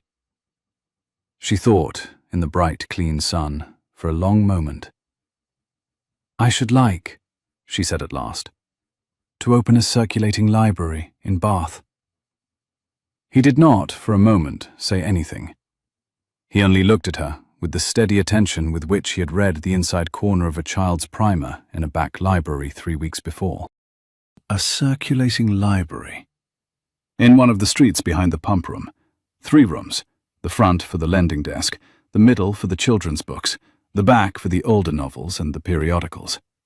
Since I was 20, I have been saving the portion of my aunt's house money she allowed me to keep. I have £93 in the funds. I require 140 to begin. By Michaelmas of next year, I shall have it. By Michaelmas of next year. By Michaelmas of next year. "Miss Hartwell," he said quietly. I had not, until this afternoon, known precisely how badly I had wanted to know what you should choose. She did not look at him then. She looked at the bright fountain in the Italian garden. "Your Grace," she said, "if I am being asked, this afternoon, what I should choose if I were free, I should say that. I should say a circulating library in Bath. I should say 1 or 2 small subscribers and a single, quiet, upstairs room of my own, and a parrot in a cage at the desk." "A parrot?" "My father had a parrot at the offices in Wiltshire. He was, in his way, a perfectly competent legal clerk." "Miss Hartwell." "Your Grace." "Will you promise me, whatever else passes between us this season, that you shall, in fact, open it?" She looked at him. "I shall," she said. "Then promise." "I promise." He nodded gravely. He looked back at the bright fountain. "Miss Hartwell." "Your Grace." "I shall be your first subscriber, you understand." She laughed. It was the soft laugh of 2 days before in the rain, but it had, this time, a particular warmth in it. "You shall have," she said, "neither the cowper nor the umbrella." He smiled. The smile reached, this time, all the way to the fine lines at the corner of his level grey eyes. "I shall accept," he said, "what terms are offered me." They sat in the bright, clean sun, with the fountain and the children with kites at the other end of the avenue, and a string quartet rehearsing an old Italian aria in the Italian garden. "Your Grace," said Frederica gently, if we walked in the lime avenue at Westbridge in October, I had thought I should like that very much." He did not look at her at once. "You shall," he said. "In October. The limes there turn a very particular yellow. There is a small stone bench at the south end. There is a thrush in the corner copse who has been there, my father told me, since before the year 9. Your Grace, and I shall, by then, have learned to share an umbrella." "Have you not learned—" "Miss Hartwell," he said, "I have been carrying yours in my pocket for 2 weeks. I have not yet, in the strictest small sense of the verb, shared it." She laughed again. She did not, this time, press her gloved fingertips to her mouth at all. They sat in the bright, clean sun together for a small further while. Cecily Mainwaring turned a page of Miss Edgeworth's, very carefully, 8 yards away. The small, bright fountain played in the Italian garden. Frederica Hartwell sat on the inside of the Duke's sleeve at the south end of the Chestnut Avenue, in the bright, clean, blue and green afternoon of late May, and allowed herself, for the first afternoon in 27 years, to inhabit, for 40 minutes, the bright one life she had been told all her life she must not look at. The letter arrived at Park Street on the Tuesday afternoon. It was carried, as such letters are, by Lady Maria Carrington in person. She came in her own carriage with her own footman at 3:30, and she sent up a card asking Mrs. Hartwell of Wiltshire to do her the honour of seeing her on a private family matter. Mrs. Hartwell, who had, that morning, received the Duke of Westbridge in her own dressing-room, and had given him, after one quiet quarter of an hour, the formal permission he had come for, was a country attorney's widow, and she was quite capable of seeing a Lady Maria Carrington in her own front parlour without alarm. She received her in the front drawing-room. She received her with Frederica at her side. Mrs. Hartwell, Miss Hartwell, Lady Maria, I shall not, I hope, trespass on your kindness for very long. I have come, in fact, on a particular errand on which I would be extremely obliged to be both seen and answered. Mrs. Hartwell inclined her head perfectly. Lady Maria sat. Frederica did not. Lady Maria opened the reticule on her wrist. She took out, with the perfect, unhurried precision of a woman who had practiced the gesture in her dressing-room before she came, a folded letter on the cream Westbridge House paper that Frederica knew. The seal had been broken. I have, this morning, said Lady Maria evenly, received from my father, the Earl of Linfield, a small letter of family business, which I am at liberty to read to you. It is a letter written by the late Duke of Westbridge, Edward Forster, my father's old friend, to his younger brother, Adrian, 2 weeks before he took ship for Lisbon. It was found among the late Duke's papers this last March. She unfolded the letter. She held it steady. She read aloud. My dear Adrian, I write this on the morning of my departure for Lisbon. The crossing is never wholly certain at this season, and if anything should befall me, I should wish my house in order. Of the matter of Lady Maria Carrington, I have not spoken to anyone but you. She has been, these 3 years past, the fixed object of my private heart. Her father knows my mind. She knows it. I have not, however, on a question of her age and her father's wishes, asked her for any promise yet. If I do not come back, dear brother, I should be very glad to know that you would look kindly upon her. Your loving brother, Edward. The room was silent. Lady Maria laid the letter on the table between them. Mrs. Hartwell, Miss Hartwell, I should not, on any honest account, have come into this drawing-room this afternoon if my father had not, this morning, insisted. I have, on every public occasion this season, conducted myself with what restraint I could. I shall not, after this afternoon, say it again. Lady Maria, my dear Miss Hartwell, I do not come to wound you. I come to make plain that there is in the matter of his grace a small prior charge upon his honour that has not, perhaps, been understood in full. The Duke is the kindest of men. He is also a brother. He has not, and shall not, while his brother's letter remains his, be entirely his own man. I came to say only that. She rose. She inclined her head with the most perfect, gentle gravity. She left the letter on the table. Mrs. Hartwell, Miss Hartwell, I am extremely obliged for your kindness in receiving me. I shall not trespass further. She went out. There was the soft, particular sound of her carriage in the street. Mrs. Hartwell sat for a moment in her chair. She did not, for some moments, look at her niece. When she did, she said only, quietly and evenly, Frederica. Aunt? You have heard the letter. I have. You shall, of course, do as you wish." Frederica did not, for a moment, say anything. She walked to the table. She lifted the letter. She read, slowly and in silence, the 11 lines for herself.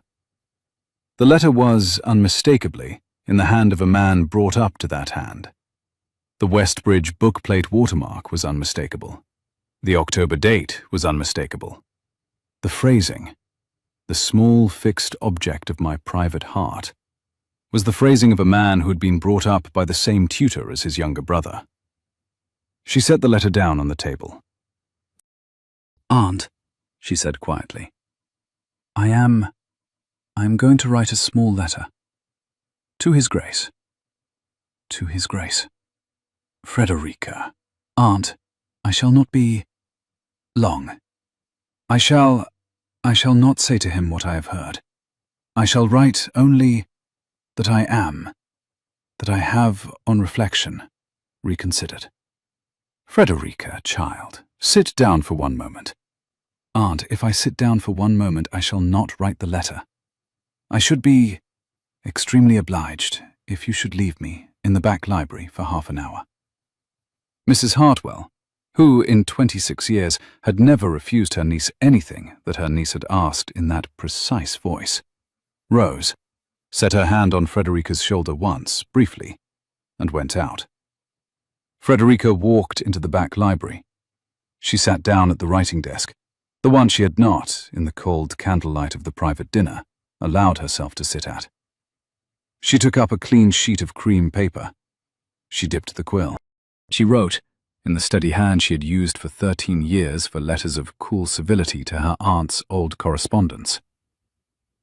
Your Grace, I write very briefly.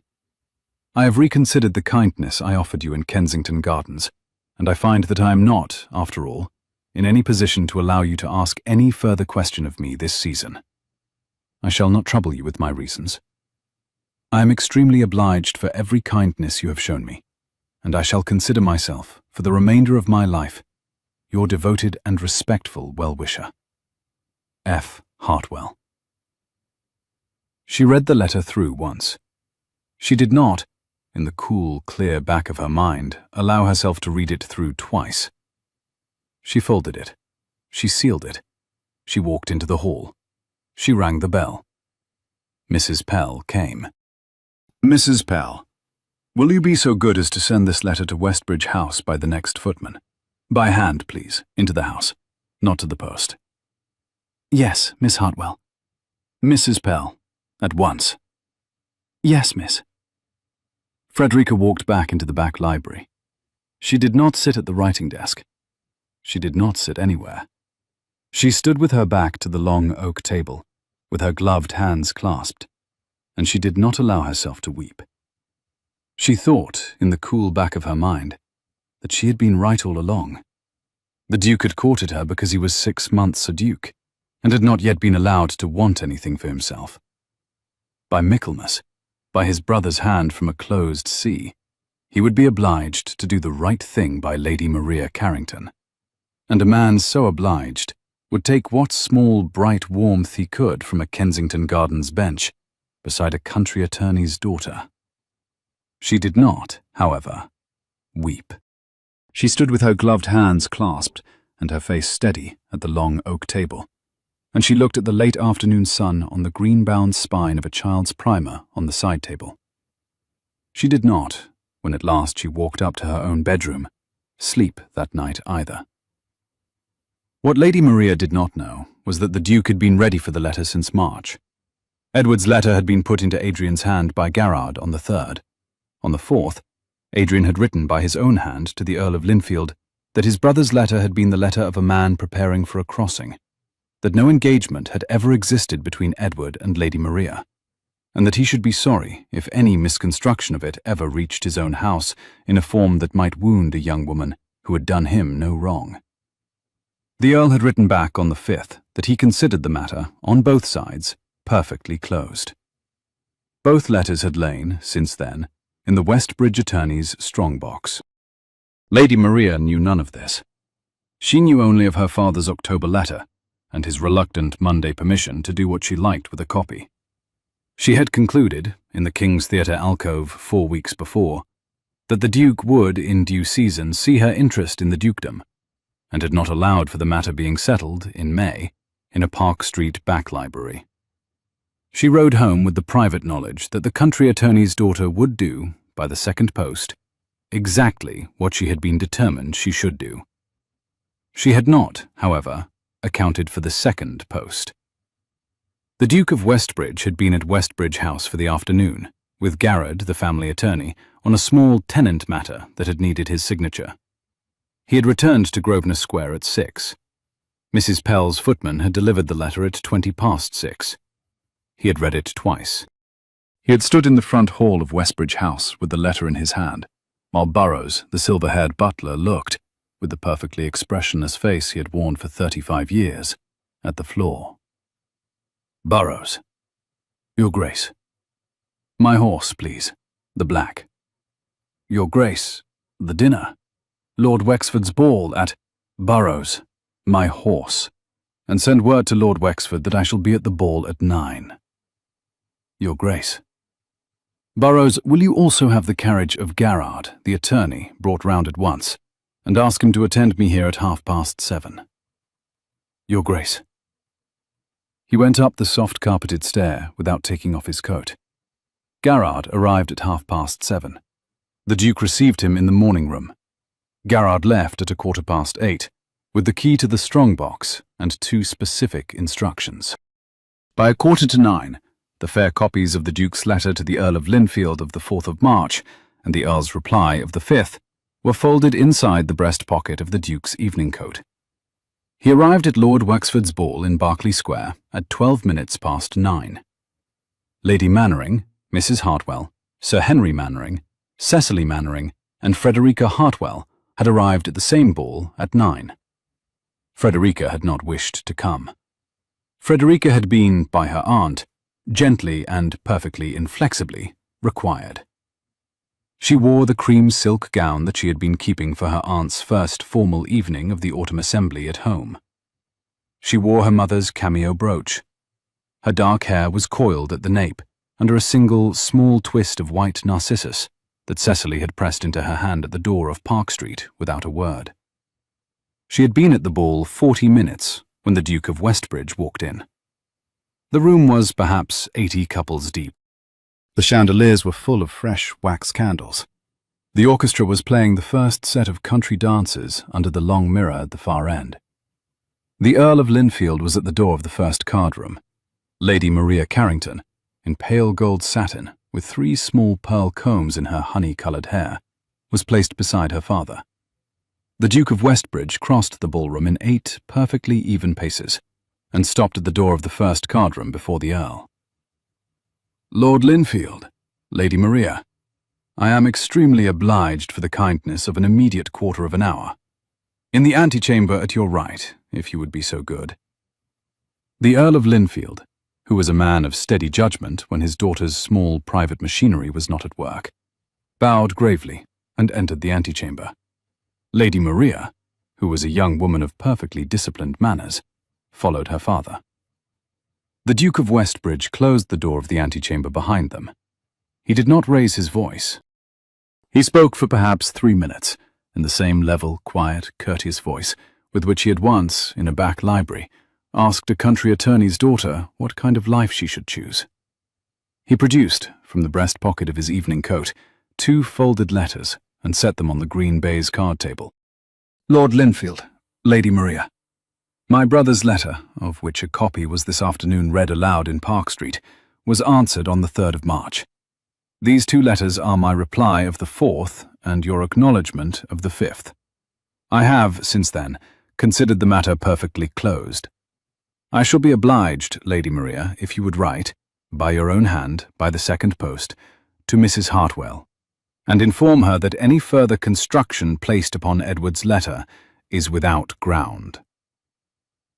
The Earl of Linfield, who had not, until that moment, known that his daughter had had a copy of Edward's letter at all, closed his eyes for the breath of a man learning a piece of his own family that he had not, in 26 years, expected to learn.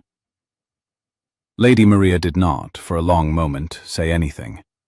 She turned, with the perfectly small, precise quarter turn of the seed pearl bracelet at her wrist she had been making all season, away from the table. "Westbridge," she said, in a perfectly quiet voice. "You shall have the letter, by my own hand, by midnight." Lady Maria. "I shall not, also, be in any further small alcove this season." That, Lady Maria, would be a very great kindness. He inclined his head perfectly to the Earl. He inclined his head perfectly to Lady Maria. He opened the door of the antechamber. He took up, on the green baize card table, the 2 folded letters. He kept them in his hand. He walked back into the ballroom. Cecily Mainwaring saw him first, from the 3rd figure of the country dance, and her small, particular intake of breath was audible to her partner. Lady Mainwaring saw him second. Mrs. Hartwell saw him third. Frederica, who had been standing at the long pier glass at the south end of the ballroom, with one gloved hand on the cold marble of the pier table beneath it, saw him last. He came down the room to her at the same perfectly unhurried pace with which he had once crossed the marble hall of Westbridge House in the morning light. He stopped 2 paces from her at the pier glass. He set the 2 folded letters on the pier table beside her hand. "Miss Hartwell." "Your Grace." "I have read your letter of the 2nd post. I have come, with your aunt's permission, to give you mine."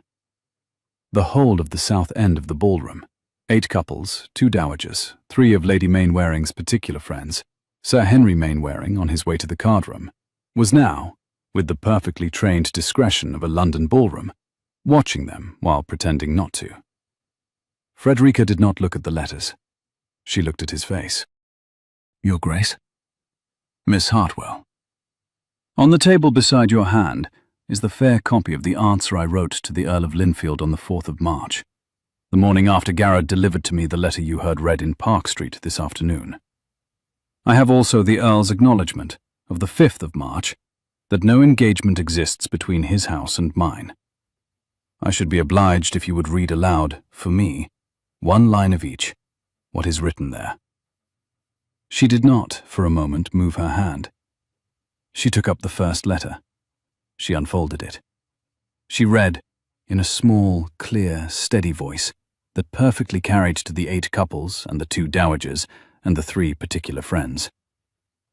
"My brother's letter was the letter of a man preparing himself for a crossing, and no engagement, on any honourable construction of his words, exists or has ever existed between this house and the Earl's.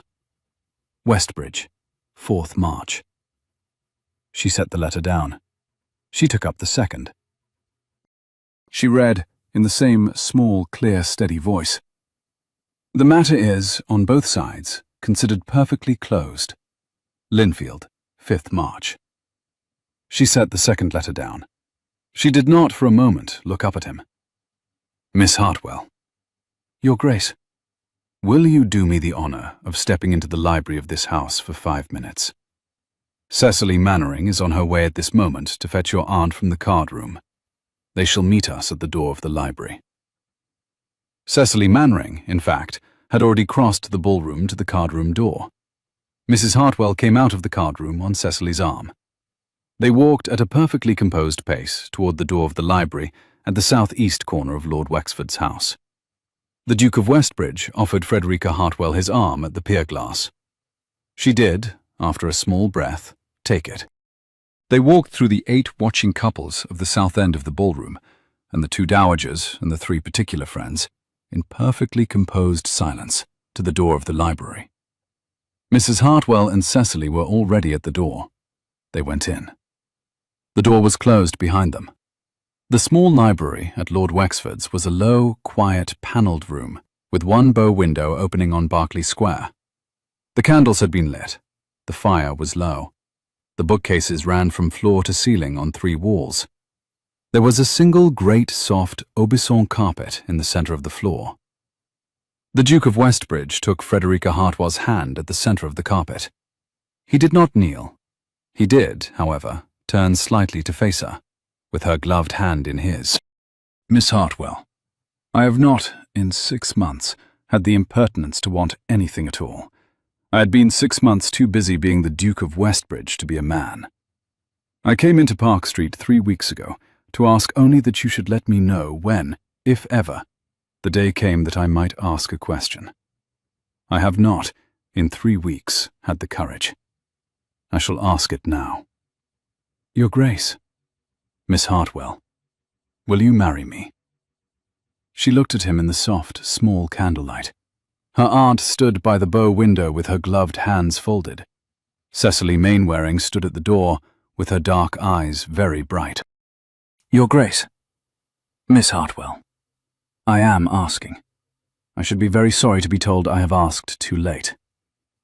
Your Grace, I had written you a letter this afternoon that— Your letter, Miss Hartwell, was the letter of a woman who had been read aloud in her own drawing room, a copy she should never have been read. None of it was your fault. I shall hold against myself that I had not warned you of every small private machinery in this city that might be set in motion against you.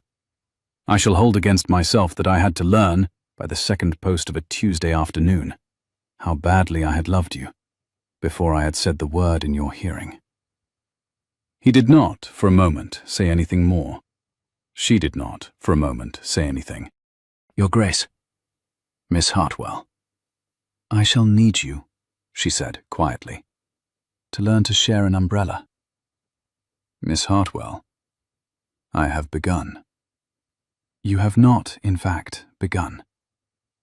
Miss Hartwell, I have, on Sunday, in Kensington Gardens, very nearly begun. She laughed once, softly, and pressed her gloved fingers briefly against her mouth. Your Grace, she said. Yes.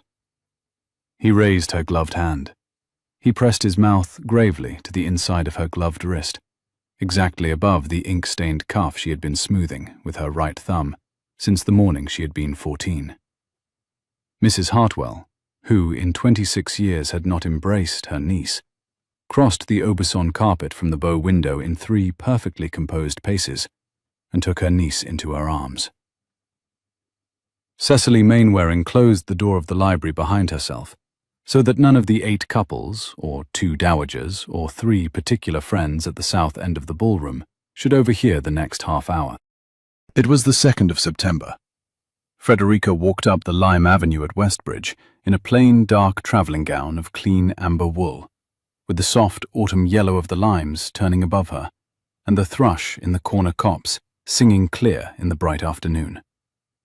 She carried, under one arm, a small, flat parcel wrapped in brown paper, and in her other hand, the new black silk umbrella he had given her in May. He met her at the iron gate at the south end of the Lime Avenue. He was hatless. He had on the plain, dark green coat of a country gentleman who has not had a London call to make in 14 days. His tarnished bronze hair was dry and a little disordered by the September wind. He was looking, in the bright afternoon light, like a perfectly rested young man. He took the parcel from her. What is this? It is the deed. The deed. For the 3-room shop in the back street behind the pump room at Bath. I have, my love, signed it this morning. I have signed it Lady Frederica Forster's circulating library. It shall open on the 14th by Michaelmas, as I promised you in May. He looked at the parcel for a long moment. He looked at her. Miss Lady Forster. Your Grace. I had thought, he said, that we should hang the deed in the front room, behind the lending desk, above the parrot. You shall hang it where you please. You are the first subscriber. You said I should have neither the Cooper nor the umbrella. You shall, she said gravely, have the umbrella. The Cooper is for the back room. He looked up at the soft yellow leaves of the Lime Avenue. He looked at the thrush in the corner copse. He looked at his wife of 7 weeks in her amber gown, on the gravel by the iron gate. Frederica. Adrian. It looks, he said, like rain. She looked at the high, clean September sky. She looked at the long Lime Avenue, She looked at the new black silk umbrella in her hand. "It does," she said. He opened the umbrella over them both. They walked, the brass tip catching the bright September sun, up the lime avenue together.